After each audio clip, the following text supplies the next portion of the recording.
Om Namo Bhagavate Vasudevaya.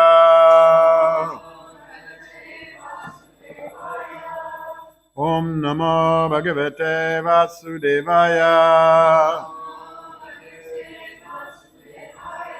Om Namo Bhagavate Vasudevaya.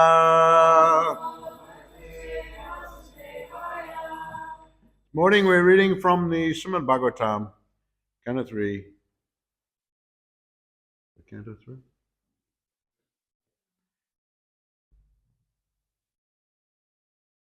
Chapter 3, text 27. Correct? Yes.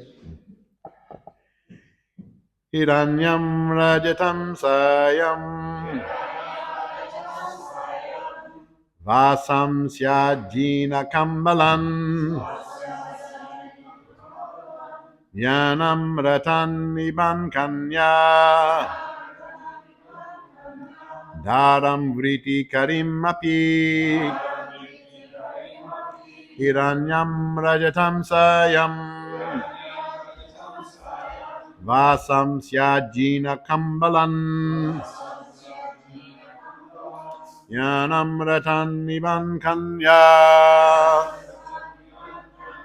Dharam vriti karimapi Hiranyam rajatam sayam Vasam syajina kambalan Yanam ratan niban kanya Dharam vriti karimapi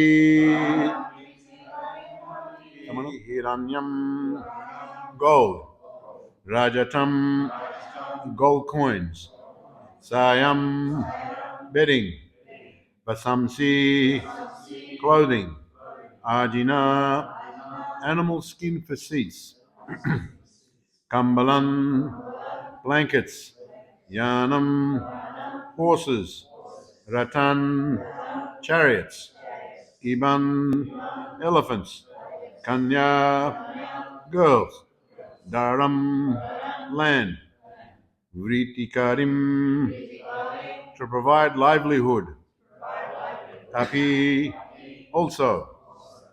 Translation. The Brahmanas were not only given well-fed cows in charity, but also gold coins, bedding, clothing, animal skin seats, blankets, horses, elephants, girls, and sufficient land for maintenance.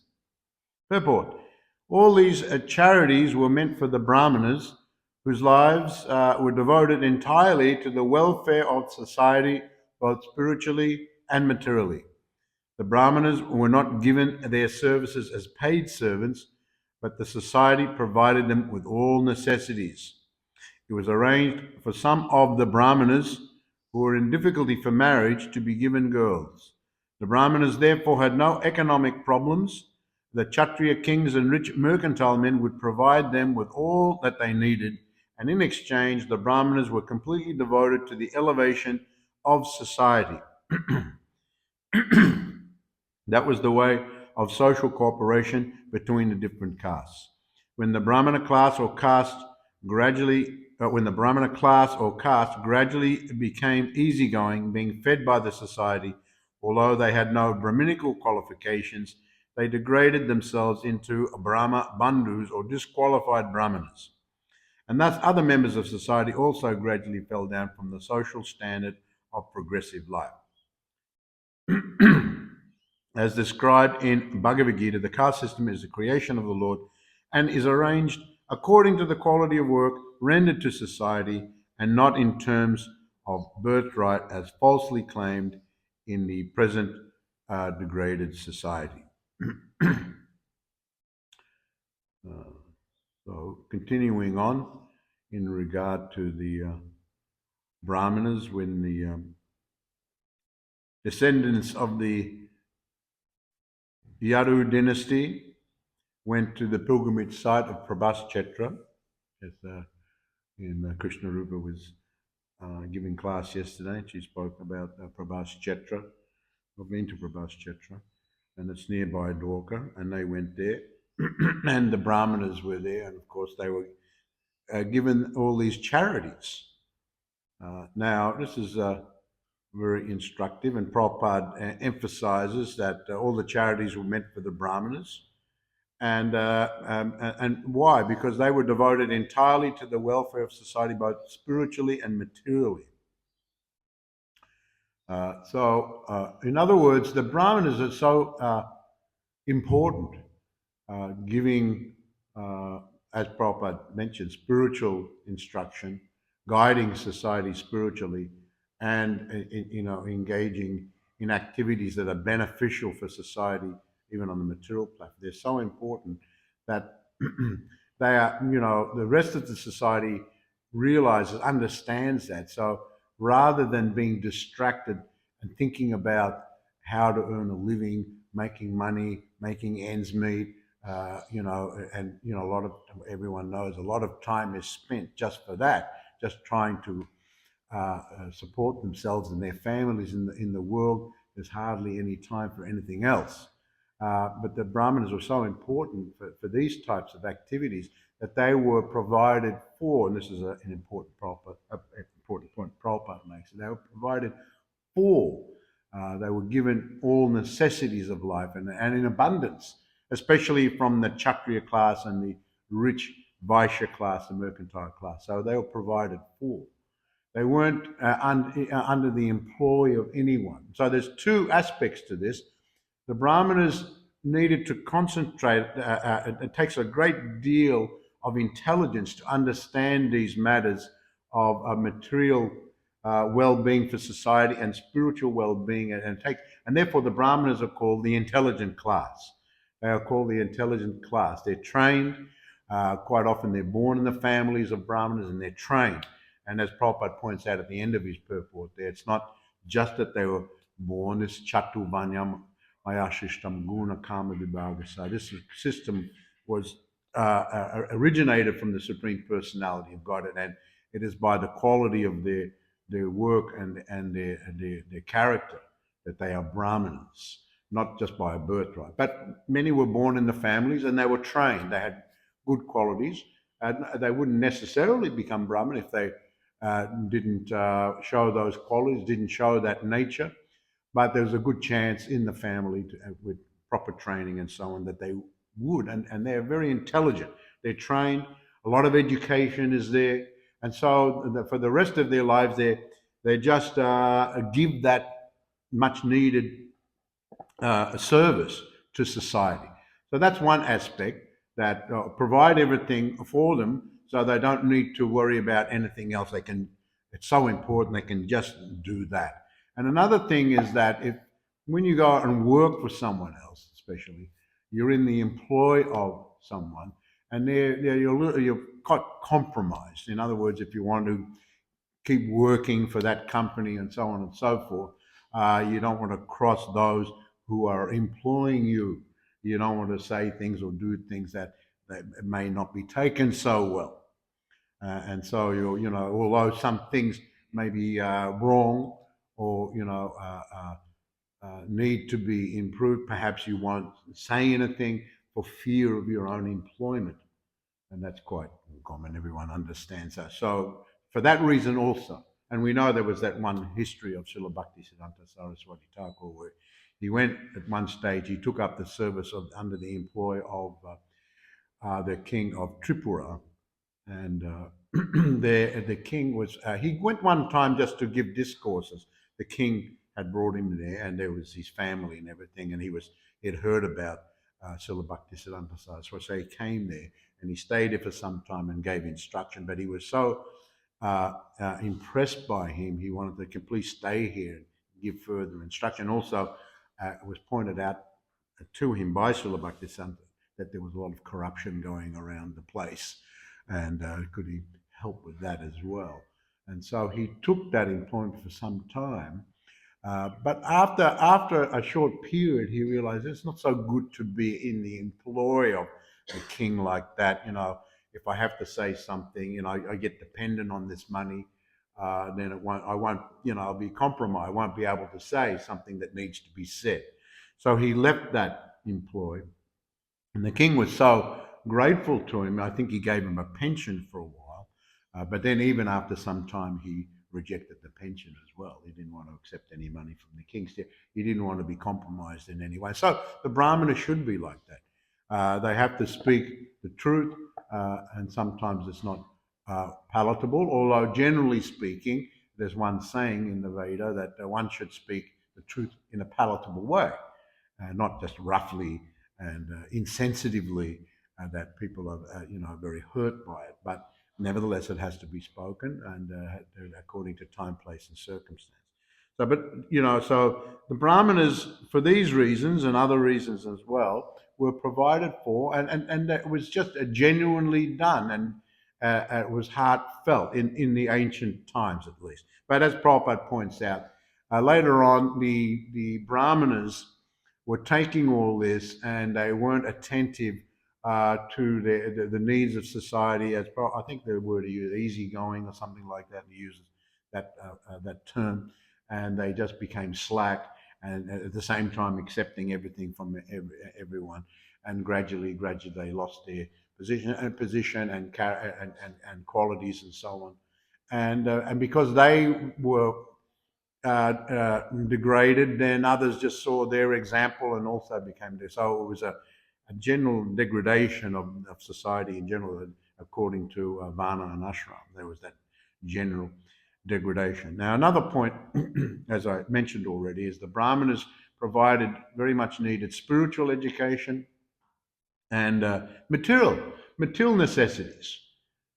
We know that, as far as necessities of life, there's different samskaras. I think Krishna Rupa touched on this yesterday. They would give this. We know there are various samskaras. Some say there are 10, some say there are 6.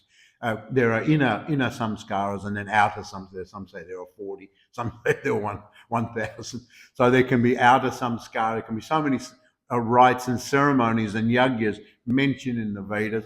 Generally, there are the prominent ones, the Garbhadan Samskara and the Pumsavana, Simontayana, Jatakama, Namakarana, Vedaramba.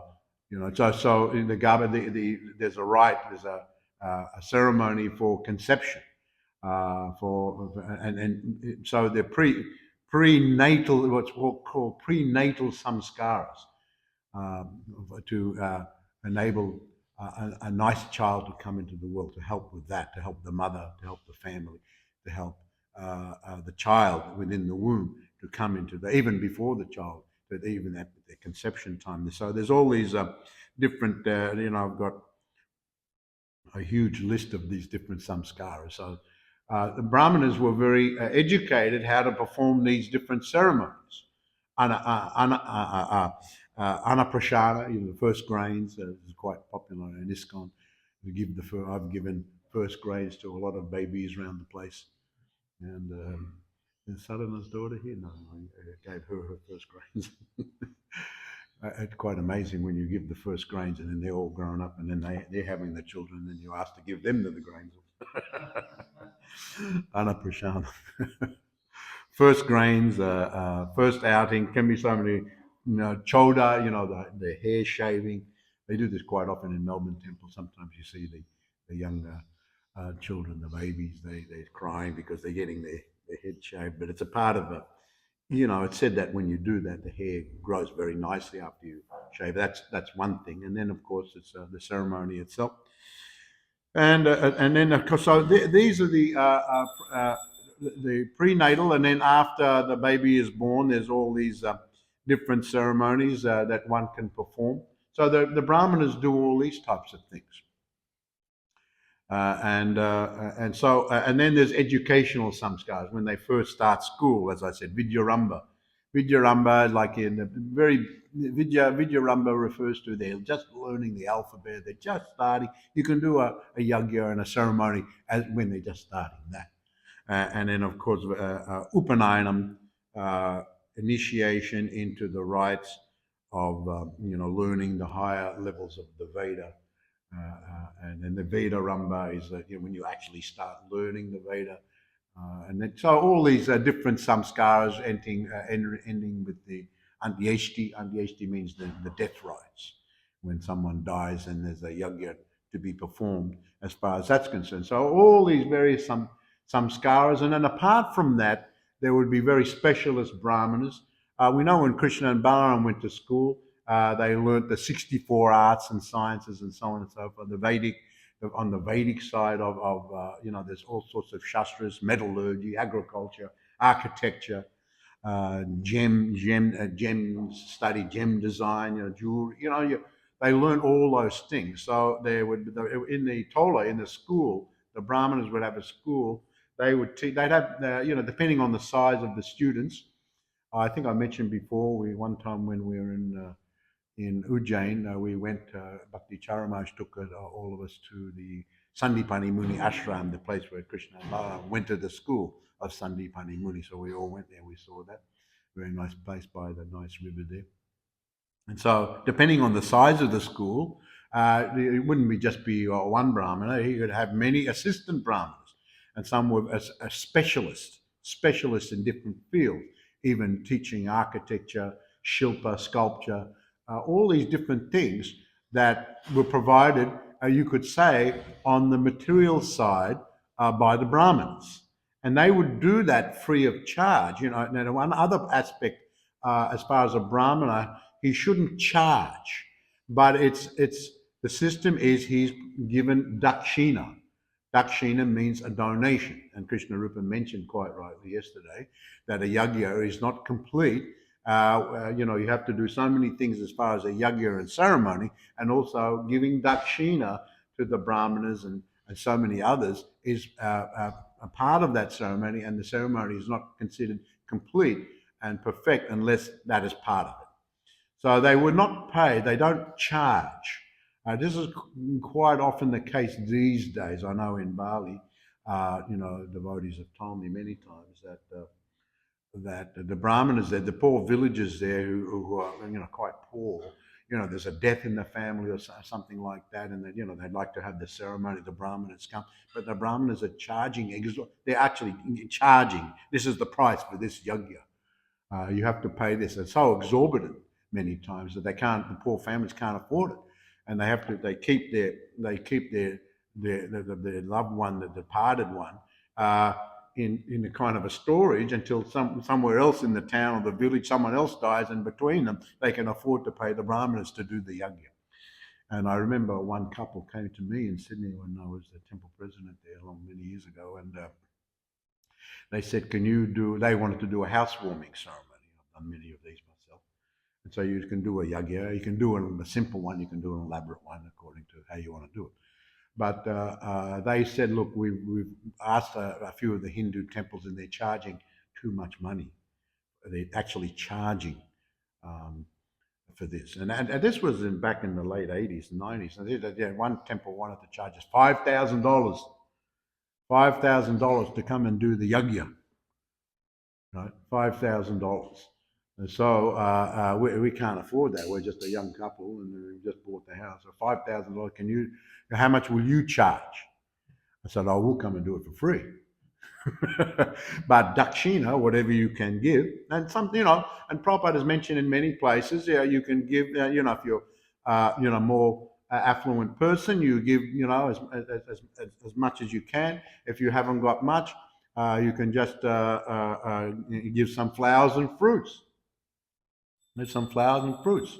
Upanayam, initiation. I remember at the time of my initiation, I didn't know that much about initiation, but I was told that the guru, he gets dakshina, so you should go out and ask people for donations to give to your guru. And indeed we did. We all went down. I remember going around knocking on doors around the area, and bang, bang, bang. We're just ordinary people, and I was dressed like this, and a bald head and tilak and everything like that.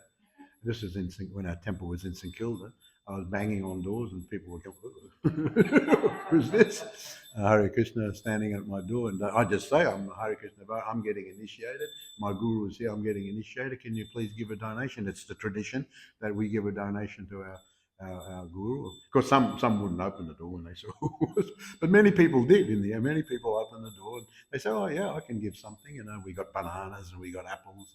And we got I remember someone wanted to give me half a dozen eggs, so thank you very much, but we don't take eggs. We don't eat eggs. No, why? I had to explain the whole thing. So I was able to give. I remember someone gave honeycomb. And I heard that Prabhupada liked honeycomb. So and then we all went in and we gave those things to Prabhupada and he accepted them as dakshina. So you can just give that, give money.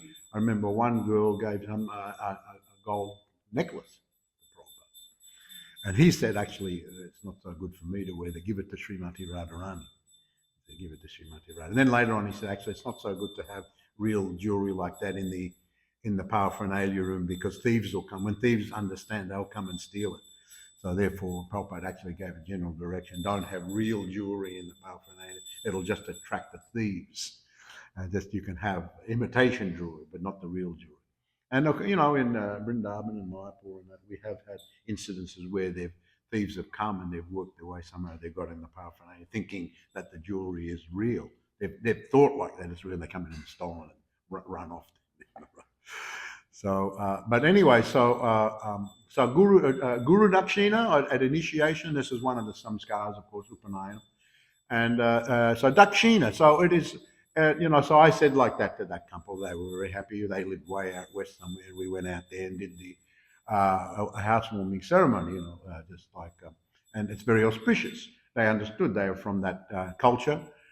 from India, the Hindu culture. These are very auspicious things to do. You get a new house, and there's that story of Hanuman when he was teaching. Narad Muni was playing his veena, and Hanuman was so attracted to Narad singing and doing kirtan, playing the veena. He came and he sat down. And can you teach me how to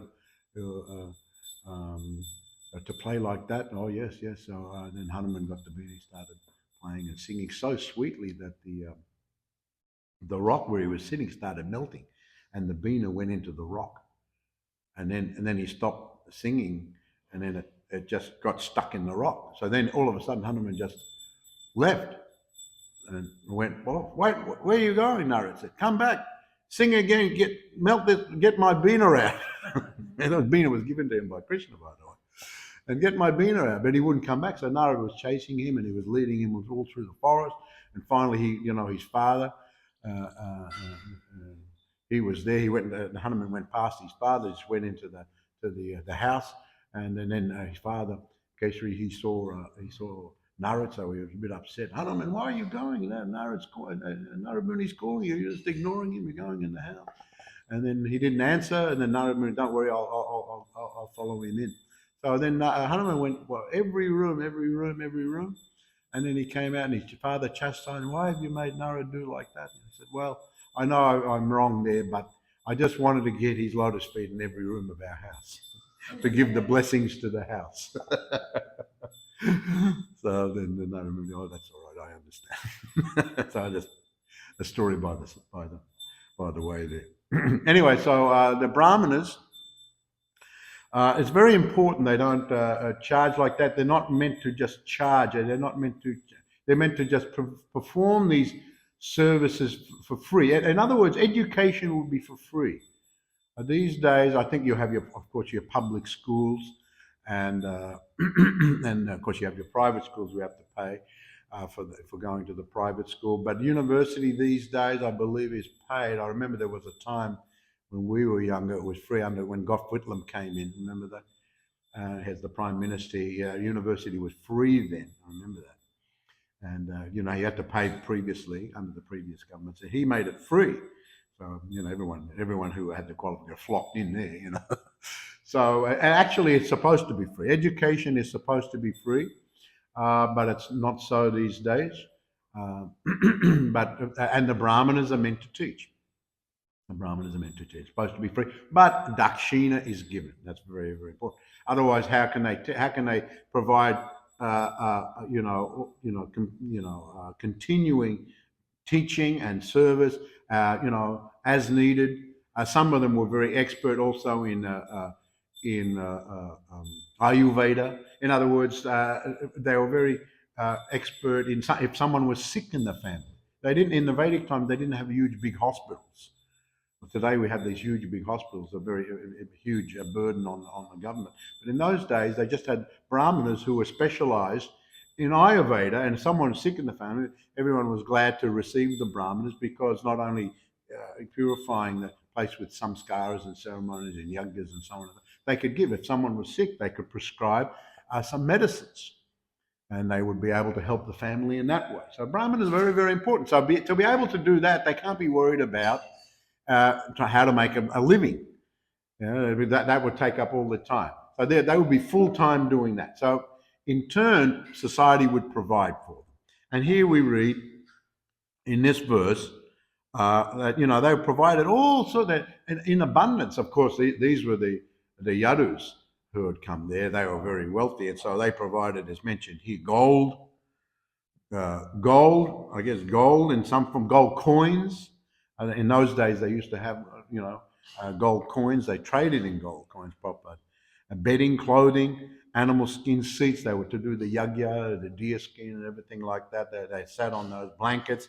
Horses, elephants. I don't know what the Brahmanas did with the elephants, but they were provided these things. Girls are mentioned here, if they were wanting to get married or something like that, something would be, it's not that they were for it. They would think, well, here's some eligible girls like that, and they would consider which ones would be suitable for them. And so they were all sorts of things. They didn't have to worry about that even. who am I going to marry, and this and that and the other. I have to try to find someone, and anyone who's done that, I know that they've told me personally that it's just to try to find someone is a big deal. So they didn't have to worry about that even, as far as a future wife.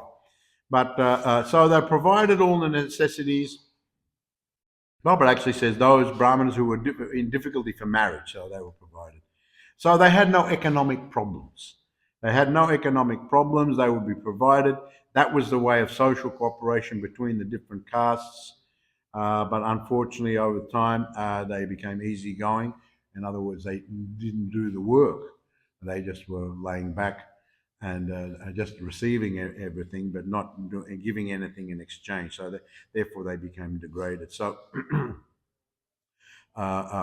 this is very much, so the Yadus gave all this charity. So as you can give dakshina to worthy persons at the time of the yajna, at the time of the different ceremonies, to just or just separately from the ceremonies and the yajnas, give some dakshina. This is very good for helping them and also helping you. Your life will become very, very auspicious. So today I just want to also mention that there are the noteworthy anniversaries of events that, of course, today is the last day of Kartik, and today is the full moon. Now, today also is what's called Krishna Rasayatra. Krishna Rasayatra is the time when Krishna performed the Rasalila dance. So today is the dance in the Sarat season, which is in the northern hemisphere, is in the autumn. Of course, down here it's in the spring. But in the northern hemisphere, it's the autumn. And it's the full moon, and that's Sarat. Now, Krishna, and the Acharyas say Krishna, regarded this as the best full moon of the year. The best full moon of the year. So taking advantage of the best full moon of the year, the moon looked pretty full this morning when I came up, but today is actually the full moon. So the Sarat season in the full moon, there was a previous Rasa dance, I think during the dark moon, and now they're in the full moon. There's this one, and so that's the Krishna Rasa Yatra. This is where he calls all now specifically these gopis, as mentioned here. Prabhupada gives a very nice explanation in his Krishna book, and he devotes many chapters to the Rasa Leela dance. Very nice if you want to read in the Krishna book, about 4 or 5 chapters actually, introduction to it, and Krishna going. Now Krishna plays very amazing tunes on his flute, and he has different flutes. And he has the Venu, which is a real small one, and he has the Vamsi, which is the medium one. Murali is the big one. I think I'm right there, yeah. And he plays different melodies. He has 8 different tunes, it is said. And the 5th tune is meant to, he plays that and the gopis come. Now, the gopis that came on this full moon, and this full moon, just to go back on that, it is so wonderful. It's hued with red. It's like kumkum. The ladies use kumkum. It's like a reddish color. At that time, it was reddish. It was a reddish colored moon. Now, today, coincidentally, tonight's supposed to be a blood moon. Coincidentally, and that's due to a lunar eclipse. And it's just where the lunar's lined up and the sun's behind and so on and so forth, and the angle to the earth. So tonight is a blood moon. I believe at around 9 p.m. I don't know what time here exactly. You can see it whether there's going to be a clear sky or cloudy. But of course, eclipse is inauspicious as far as because that is Rahu attacking.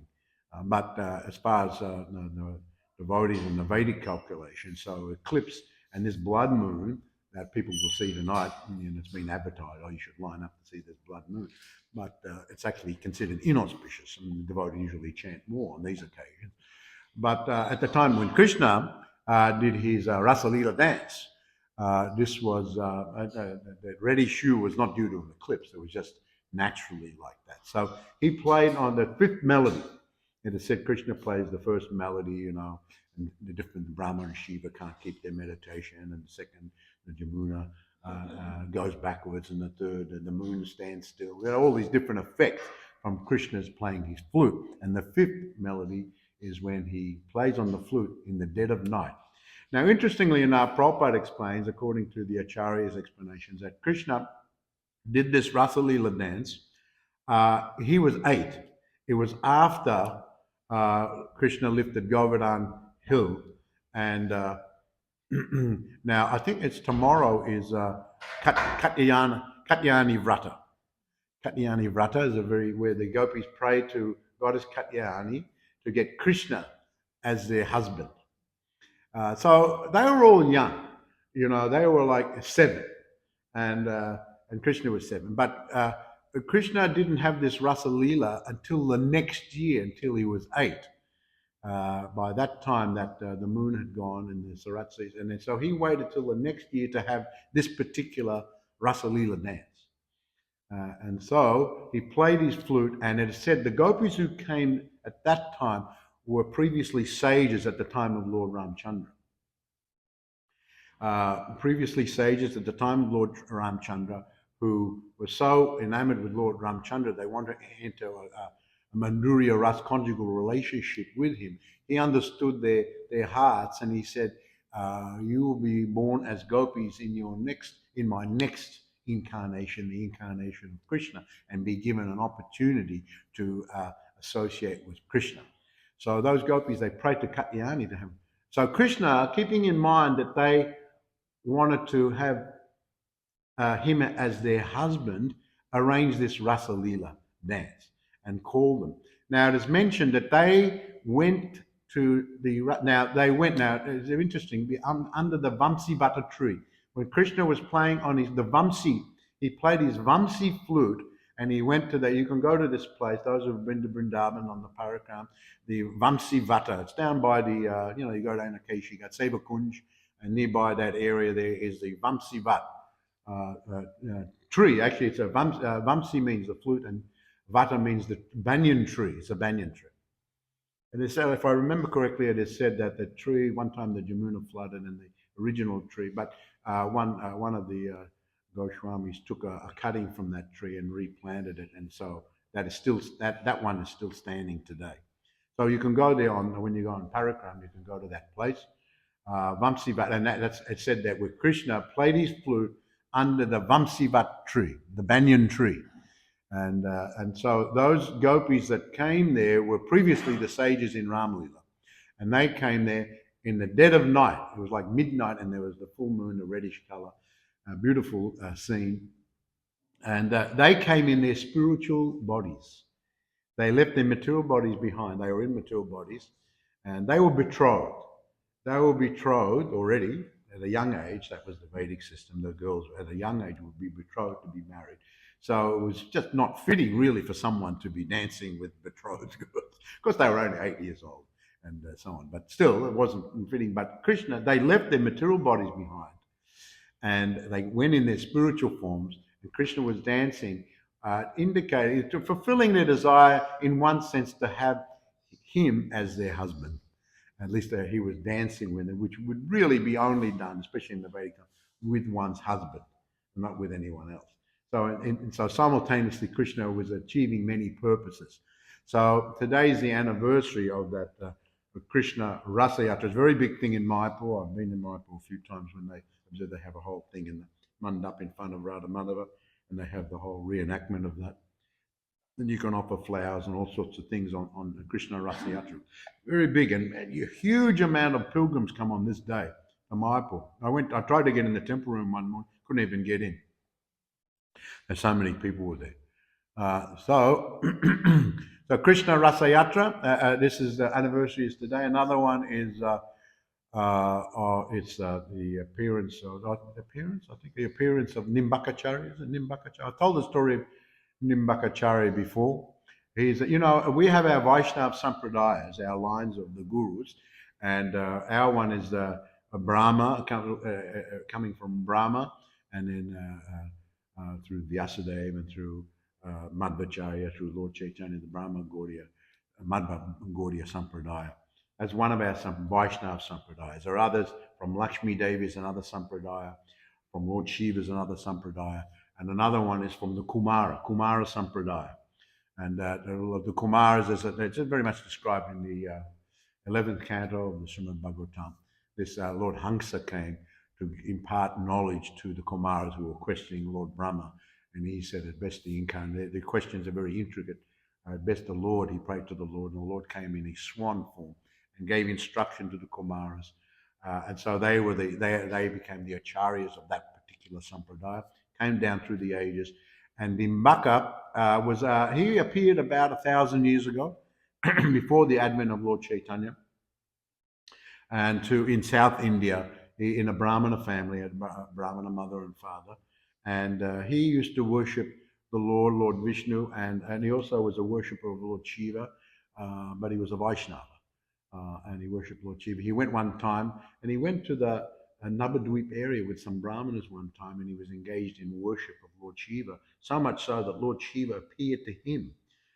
He was worshipping him so nice, he appeared to him, and Lord Shiva instructed him, in another part of this forest, there are the Kumaras, and they are fully enlightened. Actually, they are to be your spiritual masters. Find them out and seek them out and take knowledge from them and take initiation from them. So he went to one part of the forest, and he saw this effulgence from a distance, and he came there, and he just called out like that, and they were in meditation, and they broke their meditation, and then they began to speak to him about transcendental knowledge. I think it was Sanat Kumara who spoke to him, and he said, I've written one work. It's called the Sanat Kumara Samhita, given many instructions about devotional service to Radha and Krishna. And so please take this work and study it and follow these instructions and give these instructions to others. And also they gave him a Radha Krishna mantra to chant at his initiation. They initiated him, or Sanat Kumar initiated him. And so he chanted with such, he went to a part of the fire, he was chanting with such intensity that Radha and Krishna appeared before him. This is Nimbaka. Radha and Krishna appeared before him and blessed him. He was so overwhelmed. And we are very pleased by your worship and your chanting, and we want to bless you. In the future, we will come to this area in another incarnation. And at that time, they merged together and showed the form of Lord Gauranga. He was overwhelmed. And so, when we come in this form, you will also come, and you will be a very great Pandit from Kashmir. And you will be known as Keshava Kashmiri. He was that big Digvijay, very conquering Pandit who defeated all the Pandits. He came to Navadweep. Everyone kind of took off from the area. And actually, Radhakrishna informed him that you will come, and I will take pleasure in defeating you in logic. And this will be going on by the mercy of also by Goddess Saraswati. So he told the whole story, and he said that, and you will become my devotee, and you will go far and wide preaching this message of devotional service. So it's the anniversary of his appearance, Nimbaka. The story of how he became known as Nimbaka is very interesting. He defeated a Jain Pandit in argument, and he invited him to dinner at the end, but the Jain refused to come. Say, "Oh, the sun's already set. I don't eat anything after the sun sets." So, by his mystic power, there was a neem tree there, and he made the sun rise again behind the neem tree. So then the Pandit had to accept his invitation. So he got that name. Aka is another name from Aditya, or the sun. And so behind the neem tree, so he's called Nimbaka. So that's very interesting. And also another very wonderful pastime of Tulsi Vivaha. Tulsi Vivaha is the marriage of Tulsi and Krishna. And the whole story there, I mean, I've told this quite a few times before, but the whole story, it goes right back to the cursing of Sudama and Radha cursing Krishna was with Viraja, and Radha came there and he disappears. The whole story there. I won't go into the cursing, but there were some curses that went on. And Viraja got cursed to appear in this world, and she came as the Tulsi, a very beautiful girl, and she was born in a certain family, and she wanted to have Krishna as her husband. And so she prayed like that, and Lord Brahma came there, and he said that, well, you will have Krishna as your husband, but first you have to marry an asura by the name of Sankachuda. But previously he was Sudan, who got cursed by Radha. They both got cursed by Radha. and so he got cursed, and he's going to take birth as an asura. He will seek you out, and you'll marry him, and you will spend some time with him. So the whole story, I won't go into the story. It's quite elaborate, an amazing story. And Krishna disguised himself as Sankachuda because Sankachuda was invincible. All the demigods were defeated. No one could defeat him as long as his wife stayed chaste to him. And also he got this Krishna amulet that was given to him by Lord Brahma. And so, it wasn't a bangle, it was an amulet. And he wore around his neck. And so he wore that, and because he wore that, and because his wife was very faithful and chaste to him, he was invincible. He had that blessing from Lord Brahma, invincible. So then he was wreaking kind of havoc around the place, and then the demigods couldn't defeat him. They prayed to the Lord. Lord Vishnu said that, Lord Shiva, you go, and then I'll just go, and I'll disguise myself as a Brahmin and take that amulet off him. And so he did that, and they got the amulet off him, and then he also disguised himself as Sankachuda and went to see Tulsi. So she didn't. Not only that, it's a very interesting story how he made this whole scene where all the soldiers, seemingly replica soldiers of Sankachuda, were all celebrating. We won, we defeated the demigods once again. They were all kind of outside, and then Sankachuda came back. So she was totally convinced it was him. And then he went in, and they were intimate, but she realized that this is not right. This is not my husband. Something different here. And so then he revealed himself to be the Supreme Lord. And she said, "Oh, you're so stone-hearted. You should take birth as a stone." So that's how the Shalingram Sheilas came, and she took birth as the Tulsi tree. So today is that Tulsi Vivaha, and so that's celebrated. It wasn't so much celebrated in Prabhupada's time, but I think in ISKCON temples now, they have this where Tulsi and Vivaha, they have this, and especially in the Hindu society, they celebrate Tulsi Vivaha. So I think that they're the three occasions, noteworthy occasions, anniversaries of these events that are celebrated today. So I just thought I'd mention this. So Hare Krishna, thank you very much. Does anyone have a question or comment in regard to this? We've got a couple of minutes. Sorry, I went too long today, but anyway. Yes? Yes. Thank you for the class, Maharaj. Why is it exactly that, like, when you get initiated, you ask for the dark sheet instead of taking care of your own pocket? Like, well, you go out and you ask. Why is that? Who went? Krishna went. You mean referring to Krishna? Back where you were telling about how you go on the streets and you would ask people for like dakshi to give to your guru. Yeah. So why is that you ask others? Well, because because the disciple's supposed to collect that from donations from others. That's a tradition when getting initiated. That you're supposed to either have it yourself or ask donations from others, and then that's offered as a donation as dakshina. It's not for you. You're not asking dakshina for yourself. That wouldn't be quite right. But is there any like give me dakshina.